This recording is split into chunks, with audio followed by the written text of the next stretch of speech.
कबीरदास जी का पूरी काशी में यश था।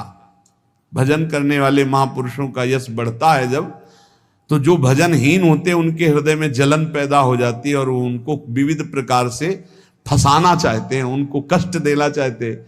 तो कबीरदास जी के यश को धूमिल करने के लिए कुछ ब्राह्मणों ने एक रचना रची, मूड़ मुड़ा के कबीरदास जी के शिष्य बन करके पूरी काशी के सब आश्रमों में निमंत्रण दे आए। कल भंडारा है, संत सेवा है, सबने स्वीकार किया।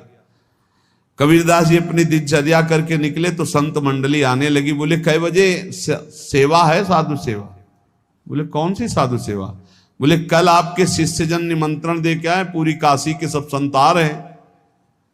कबीरदास जी ने कहा यहाँ तो एक की भी व्यवस्था नहीं, पूरी काशी के संत आ रहे। अच्छा समझ में आ रहा है, लीला बिहारी तुम लीला करना चाहते हो। गए अपना निकल गए गंगा किनारे, एक झाऊ के नीचे बैठकर अपना भजन ध्यान में मगन है। 11-12 बजे तो उन्होंने देखा संतों की मंडली, काशी तो बहुत। कबीरदास जी ने देखा कि आश्रम की, तो बोले पता नहीं क्या होगा, चलो चलते हैं। तो ऐसे गमछा वस्त्र करके ऐसे डालकर मुंह ढक करके, वहां बड़ी बड़ी पंगत लगी थी। कबीरदास जी सबको पाओ जी पाओ। कबीरदास जी के रूप में स्वयं भगवान पाओ जी।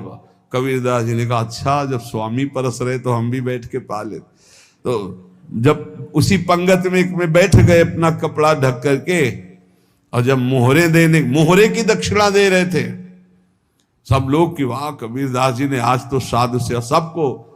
जब कबीरदास जी के सामने आए तो ऐसे मुंह ढके, बोले देखो जो मेरा होता है उसे मुंह छुपाना नहीं पड़ता, मुंह ढकला नहीं पड़ता। लो दक्षिणा, तुम भी दक्षिणा लो। कबीरदास जी को कबीरदास जी दक्षिणा दे रहे, और वो कबीरदास जी है भगवान, और ये पाले वाले कबीरदास जी है भगवान के जन। कभी भगवान अपने, अरे जमाने जोर लगा ले, कितना जोर लगाएगा, भक्त और भगवान का झंडा कभी न झुकने पाएगा। बिल्कुल चिंता शोक भय उद्वेग रहित जीवन भगवत आश्रित,